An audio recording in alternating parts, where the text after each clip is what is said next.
They opened fire. People scattered looking for shelter. The last moments of Jim Wray's life are marked in the memory of his brother Liam. Jim was only 22 years old when he was killed in the 1972 Bloody Sunday massacre.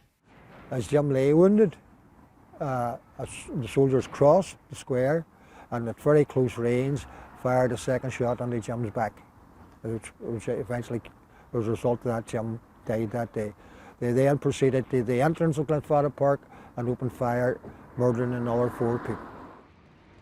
A 12-year investigation into Bloody Sunday, known as the Savile Report, would find that none of the victims posed a threat, and that British paratroopers fired shots into a group of unarmed civilians running away from the scene.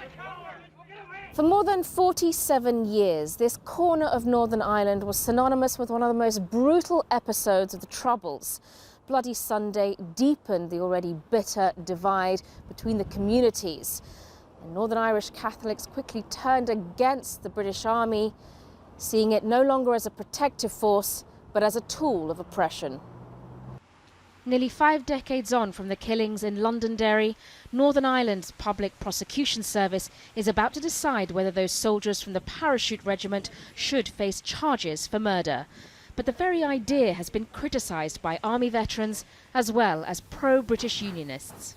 There shouldn't be a particular witch hunt against that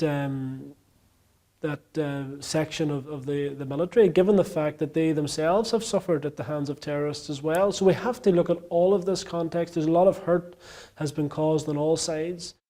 It's almost half a century. The British Army, killed people. Kate Nash's 19-year-old brother William was killed at the march. Her father shot and wounded whilst trying to save him. She hopes that justice will eventually prevail. I want the world to know that my brother really was, regardless of the way we were treated and demonised at the time. I want the world to know that there you go. They did murder people on Bloody Sunday, and that can only happen if there's prosecutions and convictions. There is also the fear that whatever the prosecutor's decision, it will reopen old wounds and reignite tensions which have been festering below the surface of this fragile peace. Sonia Gallego, Al Jazeera, Derry.